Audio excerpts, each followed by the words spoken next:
Hello, welcome to today's video, and today we're going to talk about the Mind Blast Assassin. Yes, I've been promising we'll cover the Mind Blast Assassin that I've been building in the background for quite some time now, and finally we got into it, and we're recording a full guide for her with some demonstrations.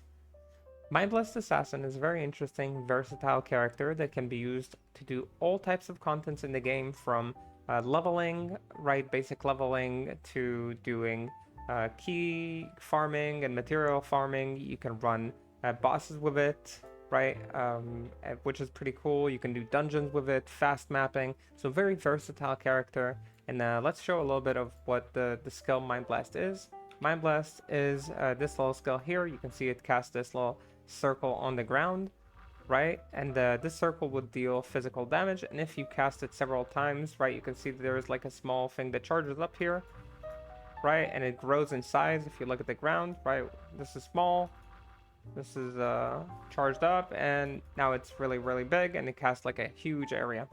So it's a pretty cool skill. It got a little bit of changes indirectly in season 11, so let's talk about what happened. This is a skill from the Shadow Discipline tree. It's placed over here. Mind Blast, you can see, deals pretty close to 13k damage. It shows already 13k on the sheet over here. It has 3 synergies, being Psychic Hammer, which deals magical damage, by the way. Cloak of Shadows, which is something you can cast on enemies to blind them, lower their defense, which is pretty cool. You have Shadow Warrior. Shadow Warrior is like a little buddy that will help you, and if you have your Mind Blast on the left click, they're also very likely to cast it themselves. So you'll see that like my little buddy there is like trying to cast it as well. And that can synergize between us because we're casting it and making it bigger together. So that's like one change. The overall AI of the Shadow Warrior was improved greatly for season 11. So very cool for Shadow Warrior. That was also kind of for Mind Blast, that was kind of maxing Shadow Warrior. And the other indirect change is the addition of Whispering Mirage, which allows you to summon additional Shadow Warriors per Whispering Mirage, and also has physical pierce resistance, which is kind of like the damage type that you're doing. So pretty cool overall. For us, we kind of like this change.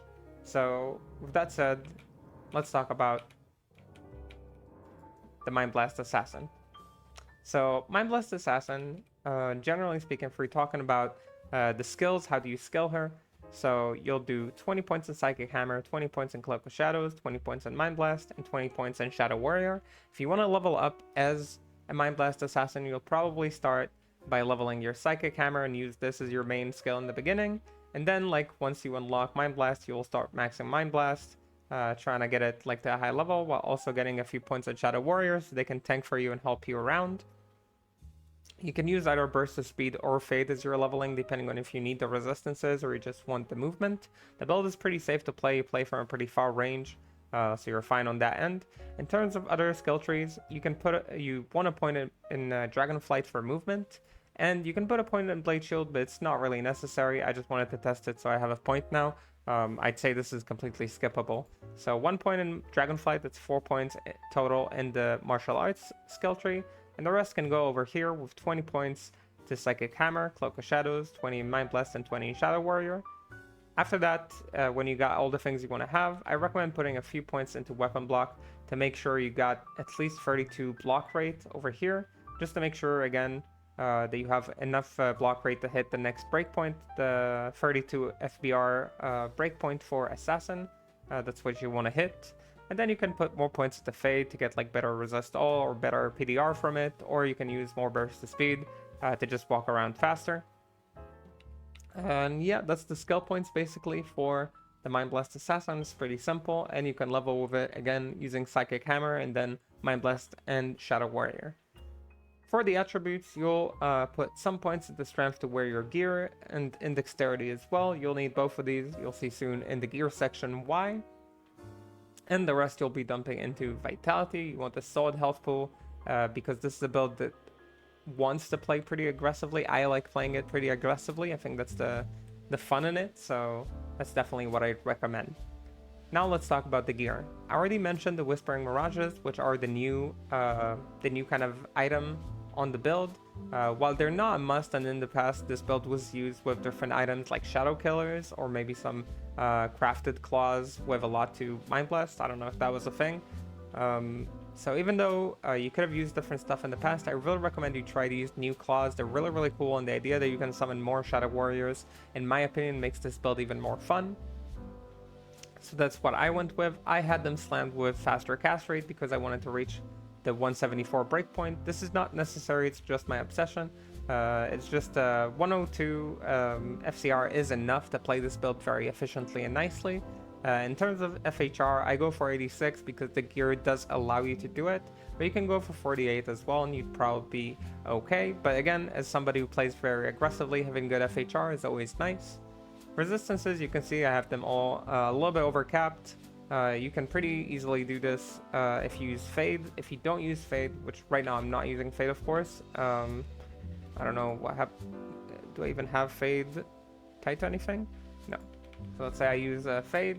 You'll see that my resistances are super high, so it's very, very easy to get like high resistances.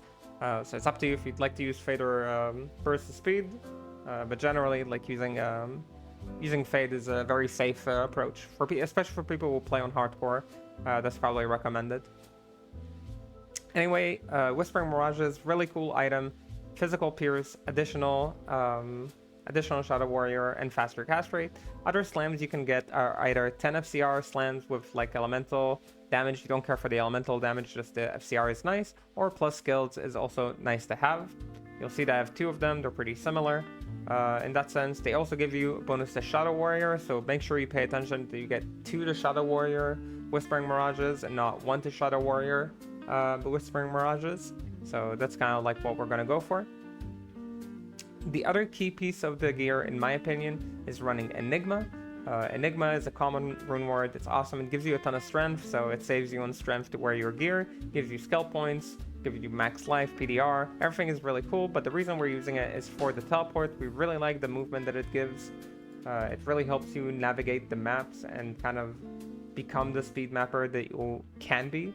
Now, if you're using her to farm LOD areas, or if you're using her to do all sorts of other things like dungeons, you might not need Enigma.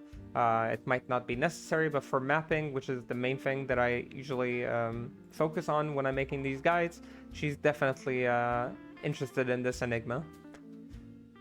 Okay, so these are the core, in my opinion, 2 Whispering Mirages and an Enigma. Let's talk about the rest. So for the helm or the circlet, we're using a 220 assassin circlet. It's really recommended to get one. This one is slammed with all resistances, so you can see it gives insane all res. These things exist on the market. There's plenty of them. I personally dropped like 3 of them this season. Not all of them got like the craziest stuff, but this one, for example, 220, 20 all res and 4 max life slam with like 1 socket. So sadly only 1 socket, but as you can see, these are not like insane. If I found like 2 of them and I barely pick up items, surely you can find them too, and if not, you can find them on the market. They do exist. They can get a little expensive, but they are pretty cool pieces. You want them, of course, for the skill points and the FCR. You can also use blue free to Shadow Discipline and 20 FCR circlet. That's also an option. So you can always consider that too as kind of like something you could do.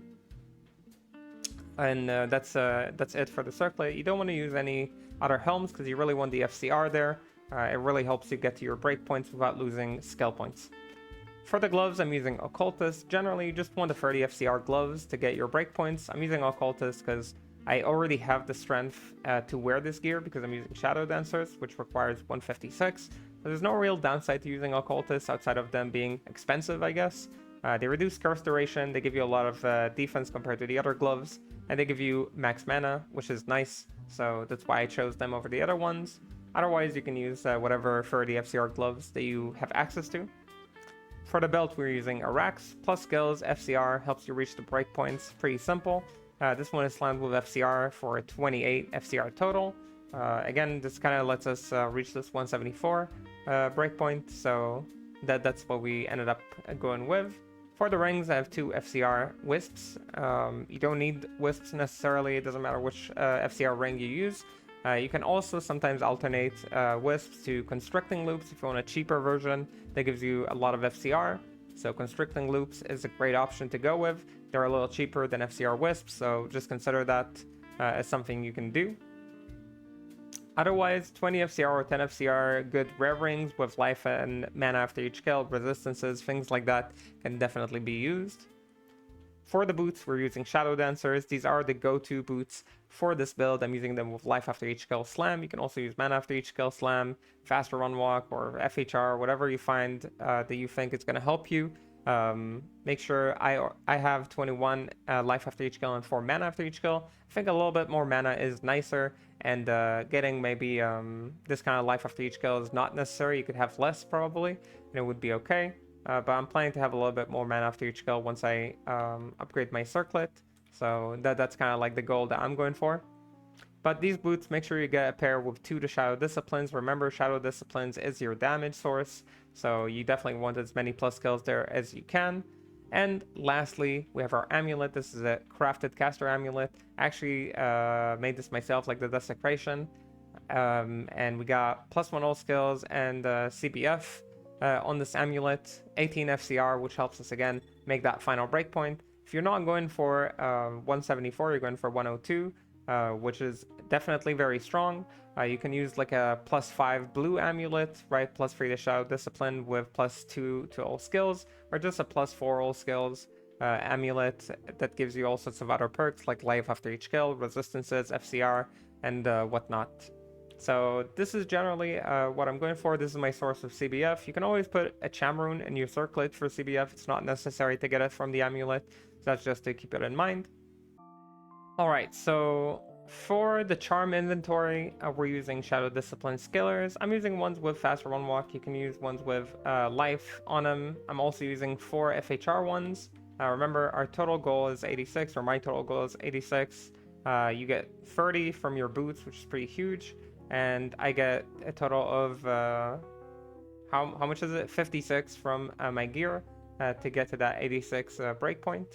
I think I'm getting even a little bit more, but I'm not sure from what exactly. I'm a little overcapped on the FHR, but that's okay, I guess, for now. So anyway, I'm using 9 skillers, 4 with FHR and 5 with faster run walk. This is just to have easier time when I'm looting or when I'm moving around town, because for the most part during the maps you'll be teleporting and not actually walking. For the small charms, 5 all res charms. Make sure that I'm overcapped on my res. I don't want to use a fade, I want to use burst and speed for the most part, so that's why I use small charms with all res. I have them with MF. You can have life or you can have FHR, whatever you want. Doesn't matter. 2 skill Annie and a torch for the assassin class, which we actually found ourselves. That was pretty nice. Yeah, so that's generally the charm inventory. You can have like other charms if you need them. They don't have to be this crazy. And if you're using Fade, you really don't need the old resistances. Like you basically are overcapped with them already. So just something to keep in mind. You don't need that much. You can probably work out something else. But that's the charm inventory. Now, last guides that I made, the last couple of guides that I made, people asked me to show some budget setups, things that you can farm with early. So this time I actually prepared it in advance, and I looked into some options. So Shadow Kill is pretty cheap. You can run them as dual claws, and they would do pretty fine. Like you can swap into them. You don't get your extra girls, but still you'll see that my damage is even higher right now because there are like 4 skills each. So your damage goes higher, but you overall do less damage because you don't have the Shadow Warriors and you're a little less safe. So you'll see that these work like pretty well. Of course, I'm dropping a breakpoint. These are not slammed, but they can give you more FCR as well. So definitely a solid option. If you can find ones that are slammed with plus skills as well, your damage will definitely go up. So very, very cool option. I know they're very contested because people use them to pre-buff themselves on like the Whirlwind Venom builds. But you can just find bad ones if you're just doing budget setup. Shadow Killers can work pretty well. Another thing that's even more budgety, that's something that I tested during the beta, that's something you can get on your day 1 even, is just running a nice set. And you'll see I'm going to take off like pretty much all my gear and just use nice set. So no Enigma, no Whispering Mirages, no occultist, no shadow dancers, no rings, no amulet. Fuck it, right? I need the amulet for CBF. So I'm gonna let go of the belt.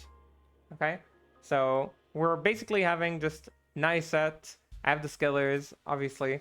You can drop the you can drop the charms, because if I casted Fade, I'd be overcapped anyway by like more than 50. So you can pretend I don't even have charms, and pretty much just going like this.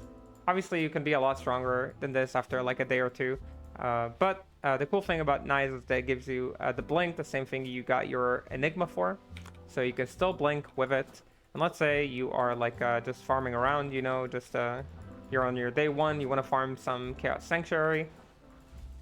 You'll see that you'll do pretty well just with this, getting like a few skillers. I can of course get rid of even more, like I can get rid of like the Torch and the Annie, right? Let's say I did that, so I don't even have a Torch and an Annie. This build is very strong for a budget. I really think it's great at farming areas like Chaos Sanctuary. Again, this mobility from the nice set is very, very nice, and you can see I'm clearing stuff pretty efficiently. Like, I was a lot richer on day one, but obviously not everybody gets everything on day one. So you can see it deals pretty well with like Chaos. That's like where I'd recommend farming in. Of course, you'd have less sustain than I would normally. But yeah, there's a lot of like budget options for items. I'm picking up like rejuice, but I don't have like a place for them. It's a little funny. But yeah, you can see it can deal with like a lot of things pretty easily on a budget. So I made sure to include like a budget setup this time. I hope this does help people to kind of get started. If you are interested in doing like from the start going Mind Blast like this, I think it's like really efficient for early farming. Of course, I don't have mana or potions or anything right now. But as you can see, very, very strong. Already, this is like level 38, so pretty easy to reach with like a nice set and a few skillers. They obviously don't need to be FHR and faster run walk skillers, just like plain ones. Nothing that shouldn't be reachable on the first day. So again, very, very strong build. I just want to finish the Chaos because I already started. And there we go. And I think I forgot to press like the sigil at the bottom. I just emphasize the strength of nice set. Very, very strong set. Very enabling for this build. It alone brings you to like pretty much almost the FCR you need with like a crafted caster gloves or just like a rare caster belt. Right, with FCR you'll be fine. Caster like FCR rings. Anything like that will bring you to 102, which is pretty much where you want to be to get started. As you can see, we're pretty much shredding. You can grab yourself either Act 4, Act 2, or Act 1 Merc, and now it's finally time to talk about Mercs. So let me swap back to my gear, so we can go back to talking about the Mercenaries. I missed my gear, not gonna lie. I know it's only been 3 minutes. But I just wanted to demonstrate how effective it can be with like no gear whatsoever. So remember, we had no torch, no Annie, no gloves, no belt, no boots, no rings, no you know, busted gear, just unslammed, nice set that you can get on day one. Pretty simple, and a bunch of skillers. So now let's talk about the Merc, and the Mercs are actually pretty flexible in this build. I'd say you have 3 main options. Option number 1 is running the Act 4 Merc. That's the Merc that I recommend you level up with if you are leveling with this build. He will give you Amp, which is really good in the beginning. It greatly increases your damage, and he's just like a very strong Merc in general, so grabbing him is very, very nice. Just like an Act 4 Dark Merc, you can give him any caster stuff that you want, just like whatever gives him like plus skills and FCR, so he gets his breakpoints. Whatever you find is really okay. If you are gearing him for like, you know, playing with him in maps, things like Mang Song, things like FCR or plus skills, Shaft Stop is good. High FCR belts or just like an Arax is really nice. FCR gloves. These are the things you're generally looking for. Just like whatever gets him like with as many plus skills as you can, so his amp is better. And of course his maximum FCR, which is 125. Option number 2 is running the Act 1 Merc. The Act 1 Vigor Merc just gives you more mobility, and also you can equip her with a Wrath Bow, which will cast Amp a lot, very frequently, very consistent. So we love Act 1 Wrath Bow. It's very, very nice. The one thing I didn't like about her is that she kept dying when I was playing. If you're playing very aggressively like me, you teleport in the middle packs, she will die pretty often. You can teleport more slowly or more, defensively, so teleport to the side of packs so you're not actually on top of them. You don't have to telestomp with this build, it's not necessary. So that's option number 2, running the Act 1 Wrath Merc, right? Act 1 Vigor Wrath Merc. Option number 3 is running the Act 3 Merc. You can run him with like Exile and like some Scepter. That would be nice. You can even run him with like something that would cast Amp if you'd like, or with like a Doom for Freeze Aura. If you are running an Act 3 Merc, I'd run the Act 3 Shock Merc, just for the not for the Holy Shock, for the, what's it called, the lightning thing. I forgot the name now of the skill. Static, for the static field. Just to lower, the enemy HP for mapping. It's nice for speed. I wasn't like a big fan of it. You can see that I'm running the Act 2 Merc. That's the Merc that I ended up with. This Merc is a nice combination of a high defense with solid amp. So I'm running an Innocence Ferocity Merc with a Reaper's Toll to cast some amp. He has Ignore Target Defense on it, so the Ignore Target Defense is actually for the Innocence. It's not exactly for his attacks. It makes the Innocence proc more often. Otherwise, I just gave him a bunch of defense, some life leech, and just resistances, so he's like pretty much capped. He's still missing a little bit of levels to get the lightning resistance up. I don't know.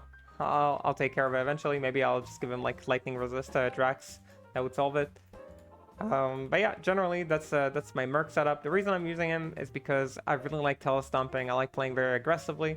Also, he gives you just a ton of defense. The PDR is very nice. Somebody who's not using burst, if somebody who's not using fade, right? With fade, I have like 25 PDR, but with burst of speed, all I got is 15. So again, very, very nice to have this extra PDR from him. The extra defense, you can see our defense is not super high. So it's really nice to have just like whatever you can get defensively from this Merc. So yeah, that's generally what we did. We talked about skills, then we talked about attributes, we showed the gear, showed some cheap alternatives, things that you can do otherwise, like nice circlet, shadow killers options. And now let's do a little bit of, I have no idea how that swapped with this. And now let's do a little bit of a map demonstrations. I prepped a tier 1 and a tier 3 map so we can show kind of both of them. They're both already slammed, so we'll just run them. And we'll show how the gameplay kind of looks like when you're doing mapping. It's a little bit tricky to get used to. It took me a little while to get used to, personally, but as long as you practice it a little bit, I think it should be fine. And the general idea is you want to do maps that are faster than 5 minutes, and the reason is because your bow is only going to last 5 minutes, and if you recast it, your extra Shadow Warriors will be disappearing because you're not wearing your Whispering Mirages anymore. By the way, I didn't say it, but I have a Call to Arms and a Lidless on the swap. I think that's pretty standard. So that is what we got on the swap. And so you want to be casting your bow in the beginning of a map, then running it in less than 5 minutes. It's generally what I've been aiming for, so I don't run out of my bow, because bow is 5 minutes. So that's generally my approach. I do try to be as fast as possible. It is possible. It can be a little challenging sometimes, especially on the tier 3 maps, but that's part of the fun sometimes, like challenging yourself to run against the clock. Obviously, you can always resummon your Shadow Warriors. There's nothing wrong with that. If you like taking your time, there's nothing wrong with that. So yeah, just keep that in mind. These are things I'm like kind of looking out for. I'm not going to do a dungeon demonstration today, but I might do a solo dungeon demonstration in the future. If you do want to see that, make sure to let me know in the comments and I'll try to record one. It is possible, since you can do both magical and physical damage, and you can get yourself like an Act 4 Merc to break physical immunities. So again, very versatile character, very interesting character. I'm also planning to do like some bossing demonstration with her in the future, so you can look forward to that as well. With that said, let's start the tier 1 map, and I'll start a new game just to kind of show the speed this character is capable of.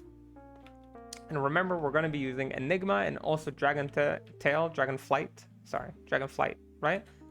Sorry, not an assassin player normally. So we're going to be alternating between Enigma Blink and the Dragon Flight skill in order to move as much as you can and as efficiently as you can. You'll see kind of how the map plays out, I guess, when I'm playing it. So we're opening a map. We cast our bow. Oh, sorry. I forgot that I had Fade there for a moment. So as you can see, things die very, very fast. And you can kind of like teleport like this. And the way that I like to play is exactly like this, where I teleport as aggressively as I can. That's why I like that defensive merc. I don't like wasting too much time waiting for things to die. So I'll teleport like this. Tech stuff from the back. Make sure to use Dragonflight when I can, when it's like off cooldown and I have something I can teleport to. Make sure that you can't, make sure that you're actually casting when you're targeting behind a wall. They added line of sight to the skill, so now like if you got stuff that may obscure your casting, make sure you're moving around for it. Stamina Shrine, it's nice for looting. So yeah, areas like these you'll have to kind of like teleport over if you want to cast, but as you can see, very, very safe skill. Like it's really no problem. You can cast like kind of behind walls if you're casting like to the side of something. And you always want to be teleporting. You don't want to have your blinks like at full charges ever. You don't want to leave stuff without like recharging. It's always good to be like on the move with this build. As you can see, the actual playstyle, once you go faster, I'm obviously yapping right now, so it's like a little bit harder for me to go fast, but the actual playstyle is like very, very active kind of playstyle. But it's not a very tiring one. It's not like you're pressing a lot of buttons. You're basically just alternating the teleports and just holding the right click. So for people who are worried this is not the kind of build that makes your hands hurt, this is us killing the boss without even noticing where he is. And you just want to keep teleporting, always be teleporting, always be dragonflighting. You can see that the kind of like Shadow Warriors, as long as you teleport aggressively, that will definitely be doing work. Right.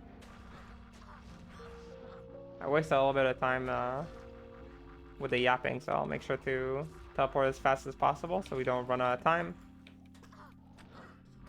And I said this before in the beginning, but you want to make sure that on your left click, sorry, I don't have like loot showing, so, and I'm not paying attention, so I don't really see what I'm dropping. You want to make sure that on your left click you have Mind Blast as well. This may be a little annoying to some people who like walking with the left click. I usually do like walking with it, but it's something you need to get used to because I don't know why, but for some reason that affects the AI of the Shadow Warriors, from what I understand. So yeah, you just gotta have it there so they cast it more consistently. Maybe somebody in the comments can tell us why that is connected. I have no idea personally. And if not, that is just what it is, I guess. As you can see, very effective, dual teleporting. Trying to pay attention and loot at the same time. The tier 3 map, I'll do more gaming, less yapping gameplay. Because if you want to be fast in the tier 3s, you gotta be very dedicated to it.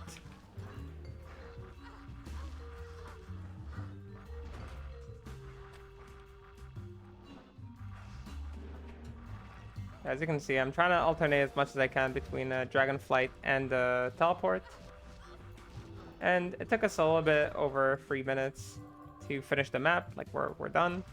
But we're yapping a little bit. I've done already like 3-minute, like almost near clean 3-minute maps on this, like 3:10, which is very, very fast. It's very, very effective. So as you can see, the build is very fast with me yapping, so definitely can be faster with me concentrating. Now we'll demonstrate a tier 3 map. Of course, that's the $1,000,000 question. Can it actually get to tier 3? Tier 2s are very, very fast. I demonstrated a 4.5-minute Ancestral Trials the other day on the stream. I don't know if I actually saved it or saved the footage of it. It was very, very cool though. So again, very, very strong build.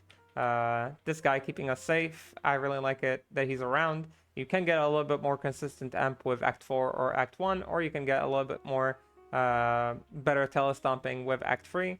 But that's just what I ended up making. That's what I wanted to make. So up to you. Very flexible character. A lot of interesting choices that you can make. That's kind of the cool thing about it as well. Very, very cool character.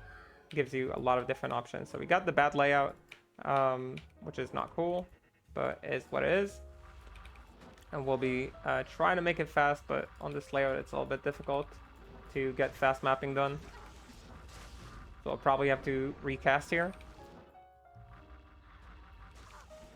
So as you can see, even in like more dangerous maps, you're playing very aggressively and you're generally very safe.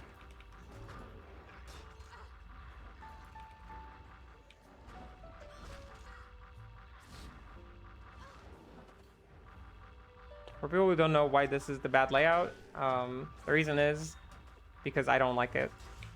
For people who are wondering. And yeah, we're getting damaged a little bit. I think this map has a crushing blow or something. I don't remember what exactly it had. Had like some rarity to it, like 50 rarity. So we're gonna see a lot of champ and elite packs.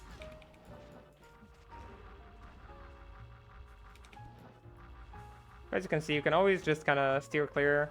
You don't have to play super aggressively if you're, especially if you're on hardcore. You can always just kind of chill out and play safe. I saw that the TR dropped. I'll pick it up, I promise. Yeah,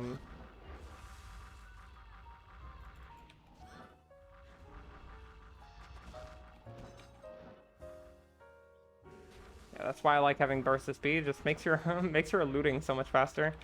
Makes looting doesn't feel too bad.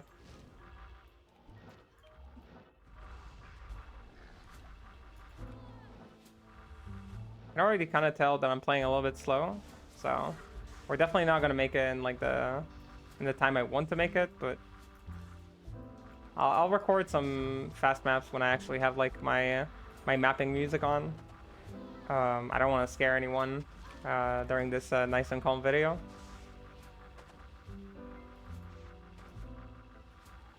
Yeah, I think our goals were like not attacking there.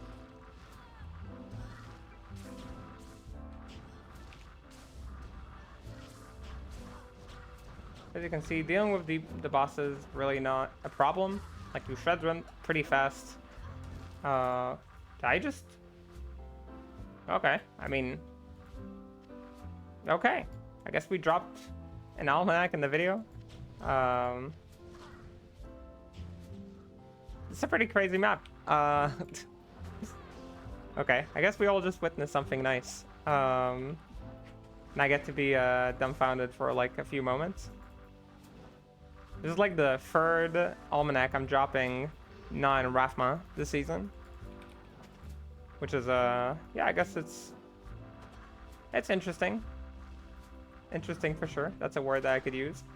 So yeah, I'm really slowed down at this point, like in terms of my speed, like how fast I'm mapping. I think I just got like shook up by like the drops. But yeah, you can definitely like speed it up. Like I'll pick up the pace. You see, like you want to be playing more like this. Like you cast a few, move on to the next one, next pack.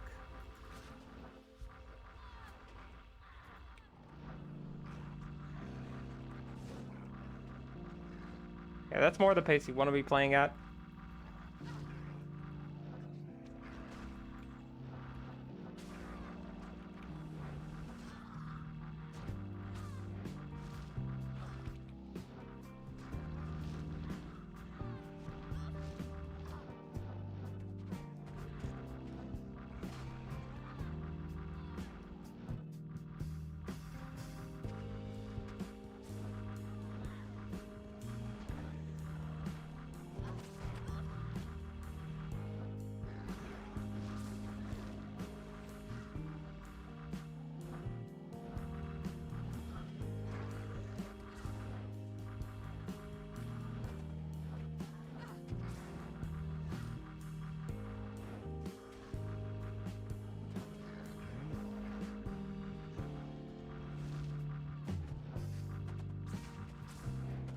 Okay. You can always bind your Psychic Hammer to something like... Where is it?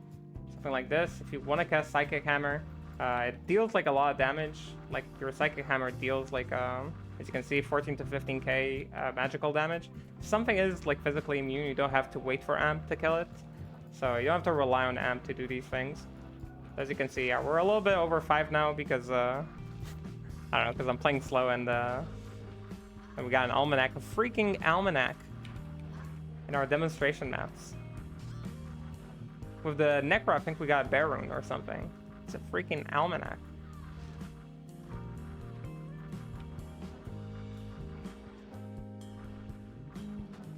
Yeah, a little bit over the time that I wanted to show, but again, you will forgive me for my sins. And I promise to upload some fast map demonstrations as well in the future, as I did with the Necro.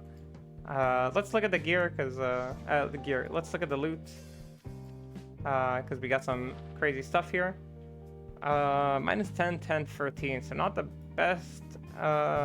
best heroes over here, but we'll slam it anyway. 38 res though, very nice. 1 socket, pretty terrible. 3 out of 4 sockets on a Tomb Breaver is not enough, especially if it's not ethereal. And an Almanac, which is pretty cool. So that's kind of like what we have to show for you today. A tier 1, tier 3 demos. Hopefully I didn't play too bad and people are not offended by my gameplay. We talked about the skill points, we talked about the attributes, we talked about the gear, the Mercenary, and we talked also about some cheap alternatives, and we did some demos. I think this is an incredibly interesting character that can do all types of content in the game. I'm planning to show also doing Ubers, doing Declone, Lucian, and Raphma with her, so make sure to pay attention to that in the future. And yeah, I might even upload a dungeon build, so let me know if that is something you're interested in. I really like doing dungeons, characters who can solo dungeon. I try to make one per season, just because I really enjoy dungeon content.